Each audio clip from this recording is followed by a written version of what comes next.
Hello, hello. I'm Ian Price. I designed the system for Downbelow RPG. And I am the great Blagini. Steve. I designed most of the setting and the characters. Alrighty. Another question, another day. So here we go. The question, and a little bit of setup.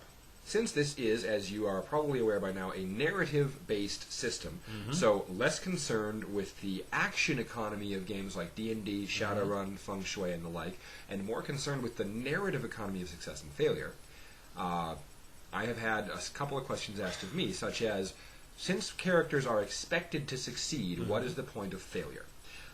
So, my question to you is, let's take that a step further. Okay. Players are not automatically expected to succeed at everything. Yes. How are players meaningfully opposed by non-player characters in the system that we've provided?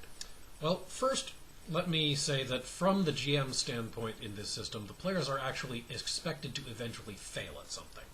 It is actually inverse from that. They have a certain number of successes, but if you go back to our episodes where we talk about how to design scenes, both in the longer format earlier, and I think we did a question about this in our short format, you, as a GM, are looking at it as eventually they must fail.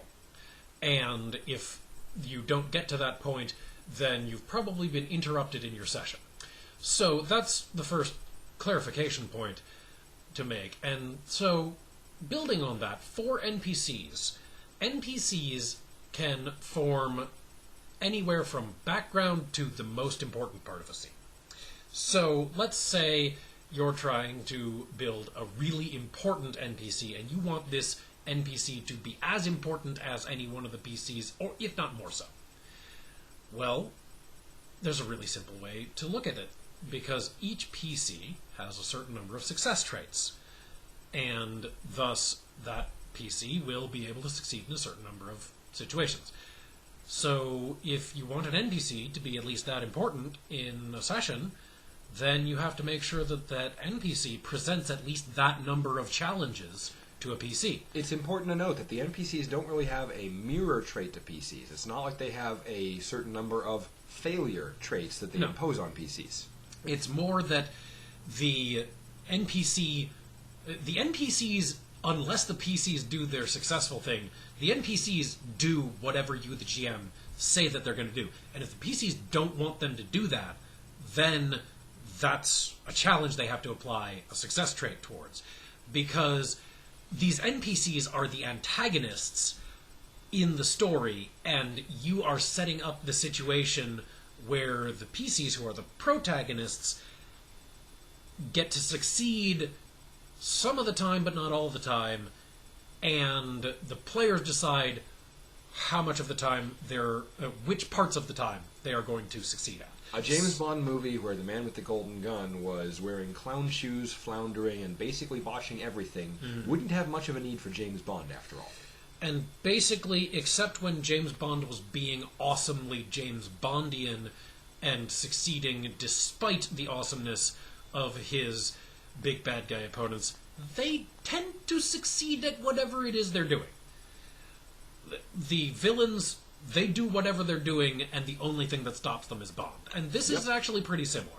So, let's say you have this Yakuza boss that you have designed. You have Mr. Taichi, and he has come in from Japan, and he is going to clean up the local Yakuza and make them run efficiently like Japanese Yakuza, and screw these local yahoos who make everything wrong. So, you've made this NPC, and you want him to be a really big badass, and you've got 5 players in your game, so basically, you want to make him have an impact in the session. You gotta try and plan in your session, let's say 20 individual times when Mr. Taichi is directly creating the challenge that the players have to succeed or fail at.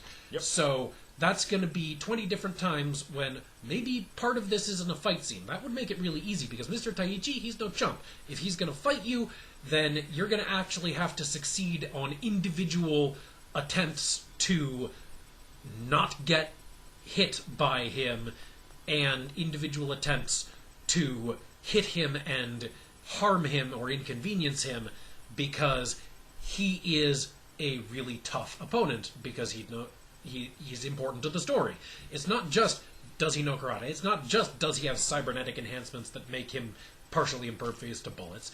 It's because you as the GM have decided that he's this important to the story, he presents this many individual challenges over the course of the fight scene. And then, the other things about it are how many goons does he send and what other ways does he inconvenience the PCs by having somebody hack their bank account or steal their identity or what have you. So the way that you have an NPC become as important as a PC or more so is make sure that that NPC is directly tied in your player's perceptions to a certain number of challenges that they have to succeed at. And there we have it. Perhaps next time we'll talk about ways to use traits for NPCs as a kind of shorthand. But for now, that answers the question we had today. All right. And tomorrow we'll be back with more questions and more Down Below.